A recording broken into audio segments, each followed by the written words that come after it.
I'm Dan Seidman, and we're going to talk about pain versus gain. What best motivates buyers to buy? Here's a unique and useful training experience that will improve your sales performance. It's based on a book on the same topic that I'm writing right now, 52 research studies on motivation and decision-making, over 1,000 pages of reading. It was not a lot of fun, but it'll turn out to be something really good for you as a selling pro. You're going to learn the psychology of the decision maker. How do people make choices? This would seem to be pretty valuable in our profession.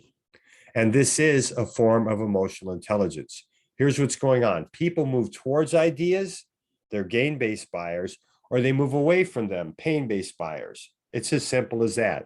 So sales pros can use both mental and verbal agility to gain rapport and exhibit a higher level of empathy as you adjust your conversation based on the perspective of each buyer.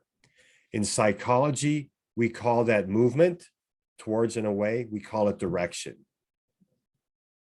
Now, if you grew up with Zig Ziglar, you kind of used good things and benefits as your sales approach. If you grew up with a pain-based approach, you use problems to motivate buyers to buy. Well, you're going to learn how you can integrate this science into your selling. Let me give you some data. In the United States, and it's different in other countries, 40% of individuals, of consumers, make decisions based on good things, gain. 40% make their decisions based on solving problems, pain. About 20% move back and forth in between. So you want to start paying attention to how people make their choices, because it changes the language you use.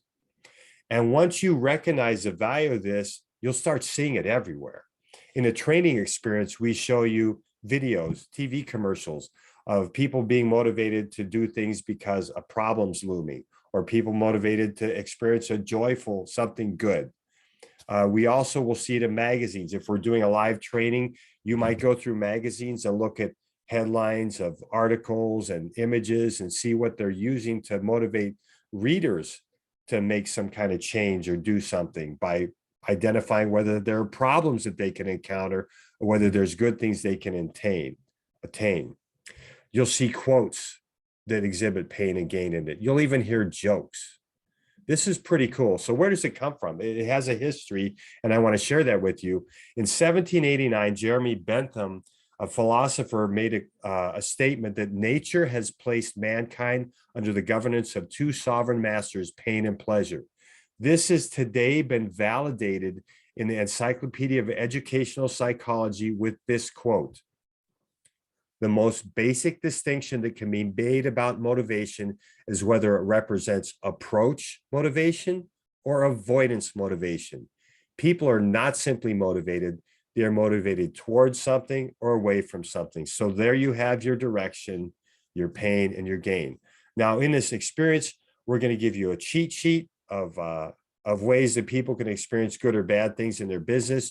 You're going to create a customized chart of bullets for your company, for your product and service offering, so that you can create a tool to use the proper language depending on who you're sitting in front of. This is awesome because you can leave a legacy to your organization that will last long beyond your time there. It also applies to other elements of the sales process aside from just the dialogue we're engaged in right now. It would apply to your questioning skills, how you ask questions. It would apply to objection handling. How do you deal with buyer resistance? And of course, closing. Again, a form of emotional intelligence, something we could all do a little better at. I've also developed a process where we can leave in a cold call, on the phone, or in a voicemail or an email, you can leave some bulleted points about why people should be working with you. This is amazing. I worked with an advertising sales team a while back, and we changed their script, and we met at the end of the first day of them using this new script, and they all had everybody on the team said the same thing: people are calling me back. Yeah, they never call you back. They're going to call you back now. This is pretty cool. You should probably get with your marketing team once you learn about this and share it with them, because it might affect how you design your website, copy, brochures, and more. This content works, and it is organic, and you'll find it applies to your professional and your personal life.